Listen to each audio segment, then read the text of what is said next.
ठाकरे गटाचे माजी मंत्री सुरेश जैन यांनी सक्रिय राजकारणातून निवृत्ती घेतली आहे। त्यांनी ठाकरे पक्षाच्या प्राथमिक सदस्यत्वाचा राजीनामा दिला आहे। पत्रक काढून त्यांनी ही घोषणा केली। तसंच यापुढे जिल्हा विकासासाठी मार्गदर्शकांच्या भूमिकेत काम करणार असल्याचं त्यांनी म्हटलंय।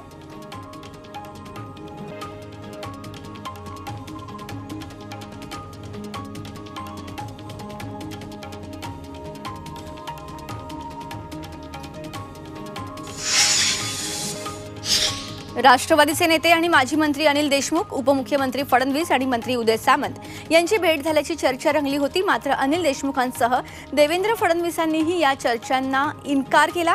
छत्रपती संभाजीनगरमध्ये देशमुख मुक्कामी होते, त्याच हॉटेलमध्ये फडणवीस सामंत मुक्कामी असल्याची चर्चा रंगली होती।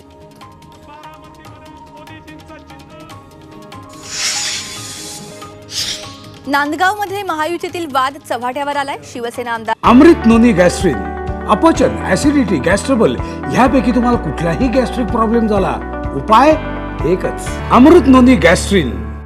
सुहास कांदे यांनी मंत्री छगन भुजबळ यांच्यावर नाशिकच्या नांदगावमध्ये आयोजित शिवसेना कार्यकर्ता मेळाव्यात घणाघाती आरोप केलाय। मंत्रिपद महायुतीच्या कोट्यातून घ्यायचं आणि काम तुतारीचं करायचं अशा शब्दात कांदेंनी भुजबळ यांच्यावर टीका केली आहे।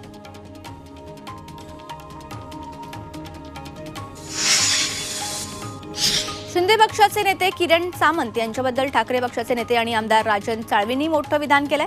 किरण सामंत यांना महाविकास आघाडीचे नेते राज्यसभेवर संधी देतील असं विधान साळवी यांनी केलंय।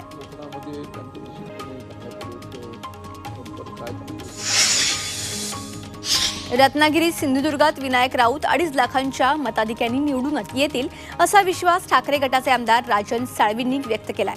तसंच विधानसभा निवडणुकीत आपण विजयी चौकार मारणार असल्याचंही ते म्हणाले।